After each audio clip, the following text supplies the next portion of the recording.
Há momentos em que sentimos uma presença contrária, um peso no ar, um arrepio na pele, um silêncio diferente no ambiente. Chamamos isso de ataque espiritual, energia negativa, inveja, olho gordo, obsessão. Mas o que realmente está acontecendo quando dizemos que algo nos ataca? A sabedoria antiga descrevia esses fenômenos como forças externas, espíritos desencarnados ou entidades densas. A psicologia moderna, por outro lado, explica como campos de atenção e emoção interagem no inconsciente. A física quântica vai ainda mais fundo. Tudo é energia em vibração e a ressonância determina o que atraímos e o que repelimos. Se unirmos essas visões, percebemos que o inimigo espiritual não é apenas um ser do lado de fora, mas um espelho vibracional do que ainda não está resolvido dentro de nós. Não é um castigo, é uma mensagem codificada da consciência universal. A palavra frequência é muito usada hoje, mas raramente compreendida em profundidade. Na física, frequência é a quantidade de oscilações por segundo de uma onda, seja som, luz ou energia eletromagnética. Na biologia, nosso coração, cérebro e sistema nervoso também operam por ritmos e frequências elétricas. As ondas cerebrais, medidas por eletroencefalograma, mostram como mudamos de estado conforme pensamos e sentimos. As ondas beta indicam alerta e preocupação. As alfa revelam relaxamento. As teta, introspecção profunda. As gama, estados elevados de consciência. Portanto, o que chamamos de frequência espiritual tem um paralelo biológico imensurável. Nossas emoções alteram o campo eletromagnético do corpo, algo já estudado por institutos como HeartMath, que mostra que o coração gera um campo mensurável de até 3 metros de diâmetro, modulando o ambiente à nossa volta. Assim, quando dizemos que um inimigo espiritual se aproxima, podemos entender como um desajuste de frequência. Algo no campo interno vibra em ressonância com o medo, a raiva ou a culpa e atrai o que está no mesmo padrão. O inimigo então aparece, não como um demônio, mas como um termômetro vibracional. Ele mede o quanto estamos em coerência entre pensamento, emoção e ação. E quanto mais coerente é o ser, menos há o que atacar. Muitos acreditam que proteger-se espiritualmente é erguer barreiras, acender velas, usar cristais ou rezar fórmulas específicas. Esses instrumentos têm valor simbólico e energético, mas se nascem do medo, reforçam o medo. A neurociência já demonstrou que o medo ativa a amígdala central, parte do sistema límbico responsável pelas respostas de luta ou fuga. Quando vivemos em alerta constante, será que estou sendo atacado? Será que alguém me inveja? O corpo libera cortisol e adrenalina, hormônios do estresse que reduzem a imunidade, aumentam a ansiedade e fragilizam o campo emocional. Ou seja, o medo de ser atacado cria o ambiente ideal para ser atacado. O que chamamos de vampirismo energético pode ser muitas vezes um colapso de coerência entre mente e emoção. A verdadeira proteção nasce da presença. É o estado em que a consciência está alinhada ao instante, não projetando o futuro, nem revivendo o passado. O campo cardíaco entra em coerência, as ondas cerebrais se estabilizam e o corpo entra em sincronia com o entorno. Nesse ponto, não há o que temer, pois a luz não combate, ela apenas ilumina. E o que é visto deixa de ser uma ameaça. A imaturidade espiritual se revela na reação imediata. Quando sentimos um desconforto, buscamos o culpado. Alguém nos inveja, um espírito, uma energia. Mas reagir é cair na armadilha do ego, que sempre quer controlar o ambiente. Jung dizia que aquilo que negamos nos submete, aquilo que aceitamos nos transforma.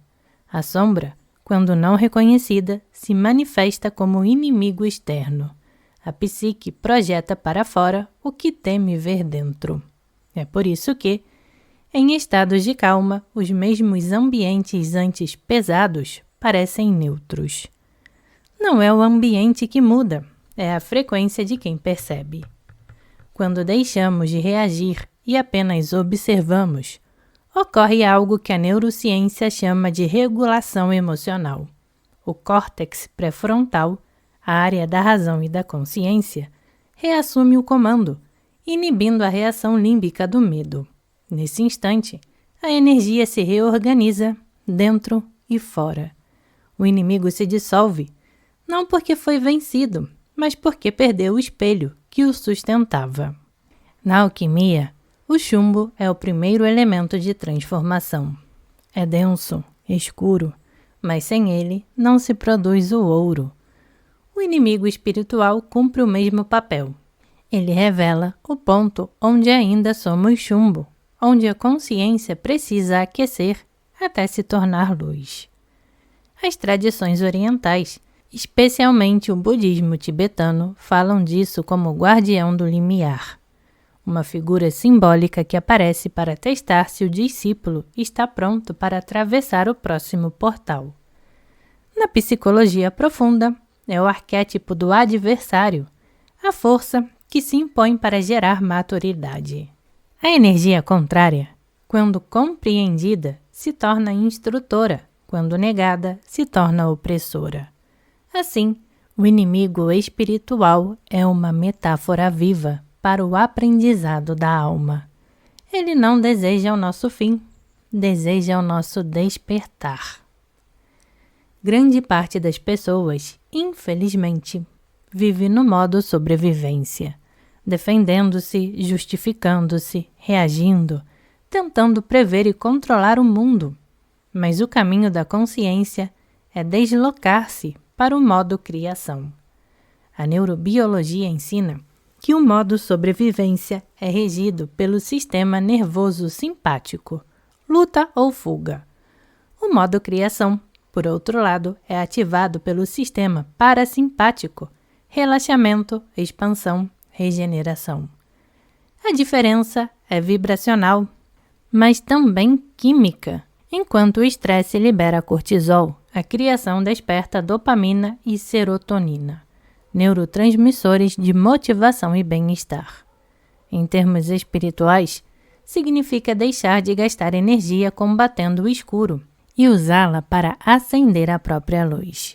É o momento em que a pessoa sai do medo e entra na cocriação. Cria arte, palavra, serviço, cura.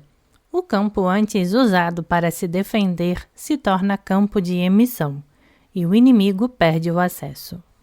A energia que antes era reação se torna expressão. O ser deixa de ser refém do que o atinge e passa a ser a fonte do que o sustenta. Não precisamos abandonar o sagrado para sermos racionais, nem rejeitar a razão para sermos o divino. O misticismo consciente nasce justamente dessa união, compreender o invisível sem negar a ciência e compreender a ciência sem negar o invisível. Pesquisas em neuroteologia mostram que práticas espirituais, meditação, oração, canto, silêncio, alteram padrões cerebrais, ampliando a percepção de unidade e reduzindo o medo da morte.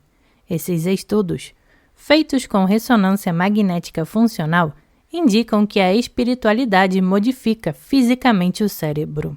Ou seja, o que chamamos de luz é também uma alteração mensurável na bioquímica da consciência.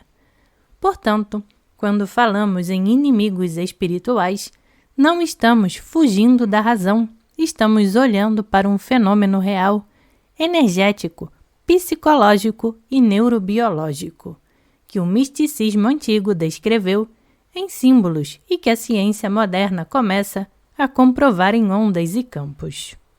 O inimigo espiritual é o espelho que nos mostra onde ainda não somos inteiros. Ele revela o ponto vulnerável, a fissura vibracional, o medo não curado. Por isso, o sábio não amaldiçoa o inimigo. Ele o agradece. Cada encontro com a sombra é uma iniciação. Cada desconforto é uma convocação à coerência.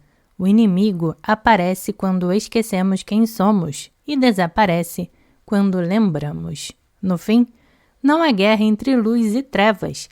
Há apenas diferentes estágios de consciência tentando se reencontrar. Quando compreendemos isso, deixamos de fugir e passamos a criar. Deixamos de nos defender e passamos a irradiar. Deixamos de temer e passamos a ser.